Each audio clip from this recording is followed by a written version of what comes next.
రీతిగా దేవుని ఆరాధించాలి. ఏ రీతిగా దేవుని స్థుతిస్తాము అంతే విధంగా విగ్రహంగా కలిసి అందరూ దేవుని స్థుతిస్తాము. దేవాన్ని ఇచ్చినటువంటి కృపను బట్టి నీకు వందనాలు. ఎన్నో ఇరుకుల ఇబ్బందుల నుంచి నా తండ్రి క్షేమంగా నీకు వందనాలు చెల్లించుకుంటున్నాను. ప్రతి ఒక్కరు కూడా ఆత్మతోనూ సత్యముతోనూ ఆరాధిద్దాం. హృదయంలో ప్రతి ఒక్కరూ దేవుని స్థుతించాలి. ఎవ్వరు కూడా మౌనంగా ఉండొద్దు.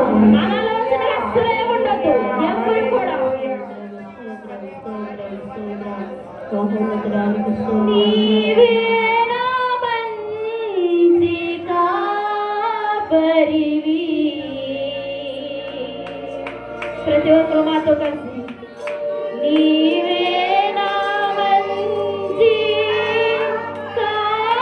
కాపరివి.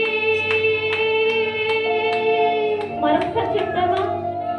నీవే నా మంచి కాపరివి. హృదయపూర్వకంగా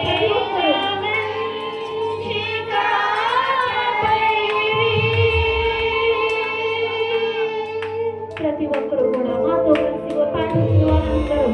మాతో కలిసి అందరూ కూడా బిగ్గరగా దేవుని స్తుతిద్దాం. అవును, మన ప్రధాన కాపరి అయిన దేవుడు, మన మంచి కాపరి.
నా దేవానికి స్తోత్రములయ్యా, నీకేమిచ్చి వివరణను తీర్చలేదు నా తండ్రి.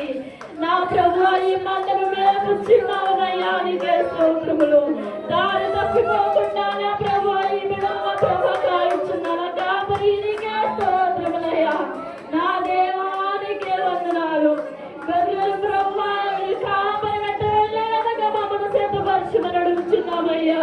దారి తప్పిపోకుండా నా తండ్రి యేసయ్యా నీ అడుగుజాడల్లో నడిచే కృపను మాకు అనుగ్రహించండి అయ్యా.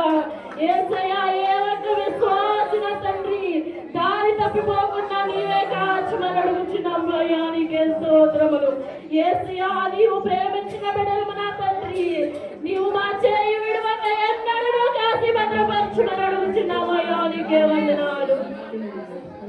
యేసయ్యా నీకే స్తోత్రములు స్తోత్రములు. ప్రతి ఒక్కరు ఒకసారి చెప్దామా? నీవే నా మంచి, ప్రతి ఒక్కరు కూడా మన సారా దేవుని స్తుతిద్దాం. నీవే నా మంచిగా ఓ ప్రభువా, నీవే నా మంచిగా పరివి, నీవే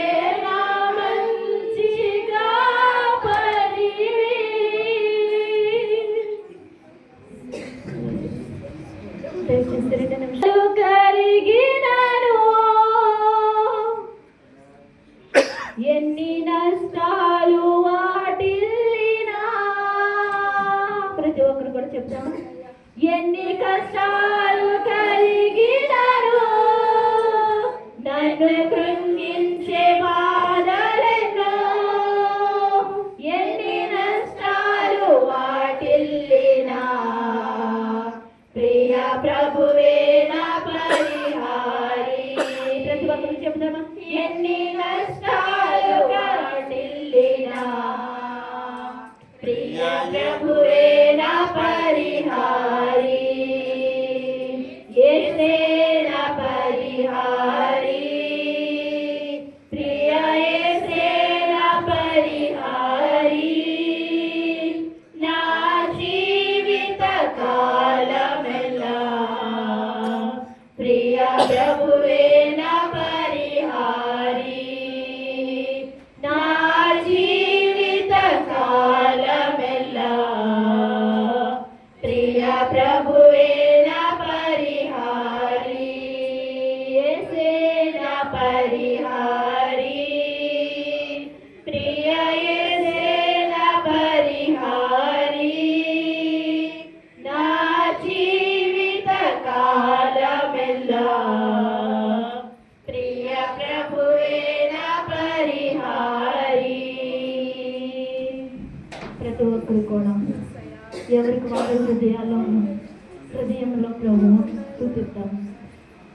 మీకు ఏ విధంగా దేవుడిని స్తుతించాలో అట్టి రీతిగా దేవుని స్తుతిస్తూ దేవుని సన్నిధిలో ఒప్పుకుంటాము. మనం చేసినటువంటి పాపములను దేవుని సన్నిధిలో ఒప్పుకుంటూ దేవుని నామను మహింపరిచే విధంగా మనం సిద్ధపడి ఉండాలి. దేవుని సన్నిధిలో ఉన్నవారం మనము దేవుణ్ణి ఆత్మతోనూ సత్యముతోనూ ఆరాధించే వారుగా మనం సిద్ధపడి ఉండాలి. అట్టి కృపను దేవుడు మనకు అనుగ్రహించును గాక.